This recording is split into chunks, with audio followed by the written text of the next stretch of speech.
O Mother Nui, stretch high above this valley. Your starry body is our glory. Then see the hawk of yonder Rahur quit, his fiery splendor, oh so mighty. He brings a light for all our weary souls.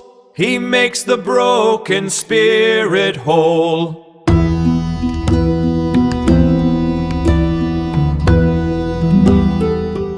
Imagine waking up tomorrow, right? And seeing that a standard red octagonal stop sign was suddenly being used in a horror movie to summon demons. I mean, that would be completely ridiculous. It's literally just a piece of municipal traffic control. Right, exactly.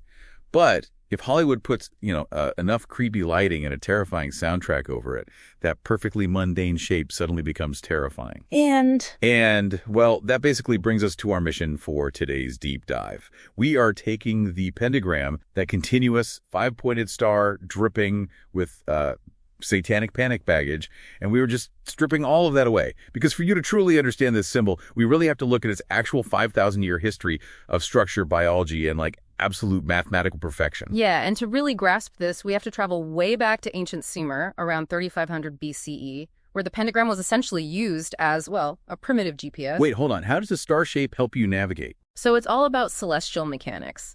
If you track the planet Venus from Earth over an 8-year cycle, its orbit literally draws a continuous 5-pointed star across the night sky. Oh, wow. It actually draws a star. It does, yeah.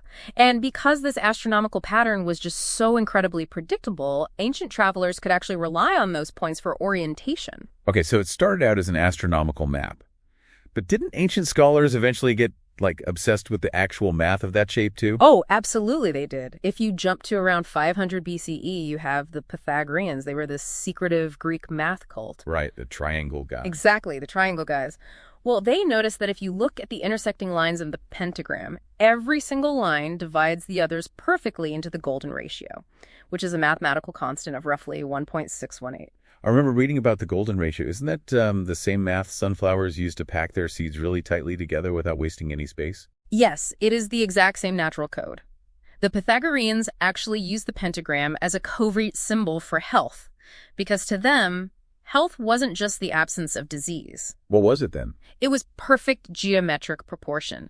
And honestly, they were onto something. If you measure a healthy human skull, the proportions of our facial bones naturally align with this exact same golden ratio. It's essentially the biological default for healthy growth. Wait, are you saying the pentagram is basically a blueprint for natural optimization? Essentially, yes. It physically mirrors the underlying architecture of nature itself. Okay, so we have celestial maps and biological math, but I understand this super sacred symbol eventually became, of all things, a tax stamp. Yeah, fast forward a few centuries to 2nd century BCE Judea. The official seal of the city of Jerusalem was actually a pentagram. They would literally stamp it onto the handles of jars to certify the contents for municipal tax collection. Back up. A tax stamp. You're saying the ultimate modern symbol of edgy teenage rebellion was essentially the ancient equivalent of a barcode on a grocery receipt. Pretty much, yeah. And the irony only deepens from there. Move forward to medieval Europe, and you have Arthurian knights proudly painting the pentagram on their shields in bright gold. Just to be edgy. Not at all. To them, the 5 points represented the 5 holy wounds of Christ. Oh, wow. Right, it was a symbol of absolute devotion and moral perfection. Honestly, a time-traveling 13th century knight looking at someone today trying to be dark by wearing a pentagram would probably assume that kid was just a deeply devout Christian. Okay, let's unpack this for a second. If this shape is fundamentally just an ancient GPS, some biological math, and an accounting stamp, how in the world did we get to innocent people literally going to prison over it? Well, for that, we can blame a massive 19th century PR disaster. Going? In 1854, there was a French occultist named Eliphas Lévy, and he essentially just made up a new rule out of thin air. He decided that an upright star meant spirit ruling over matter, but an inverted or upside-down star meant matter dominating spirit. Oh, so he just flipped it. Yep, and he associated that upside-down version with a demonic goat of Mendes. Wait, so one writer just arbitrarily flips a geometry symbol upside down, and suddenly it's evil? That's all it took. That was the spark, yeah. But the real fire started in the 1970s. Hollywood grabbed Levy's inverted aesthetic because, well, It looked fantastic and terrifying on heavy metal album covers and cinema screens. Right, it's very visually striking. Exactly. And this completely conditioned the public. By the time we hit the Satanic Panic in the 1980s, law enforcement was literally interpreting minor vandalism by kids as evidence of vast, dangerous criminal conspiracies simply because they drew a star on a wall. Which brings us right back to our stop sign analogy from earlier. Once you actually understand the mechanics of it, the horror movie magic completely vanishes. It really does. So what does this all mean for you listening right now? Well, I think it means it is time to reclaim the symbol for its original purpose. You can actually use the pentagram today as a cognitive behavioral tool.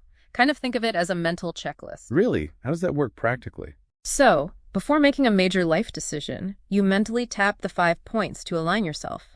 You check your physical resources, your emotional adaptability, your willpower, and your logic. That's 4. What's the 5th? Right, and all 4 of those are placed under the supreme governance of the 5th point, which is your conscious awareness. I love that. It's not about summoning anything at all. It's just about organizing your own mind. Precisely. Well, I will leave you with this thought to mull over. If a 5,000-year-old mathematical emblem of health and celestial mapping was entirely rebranded as pure evil by a single 19th century writer and some blockbuster movies, what other ancient sacred symbols in our daily lives have entirely fabricated modern meanings?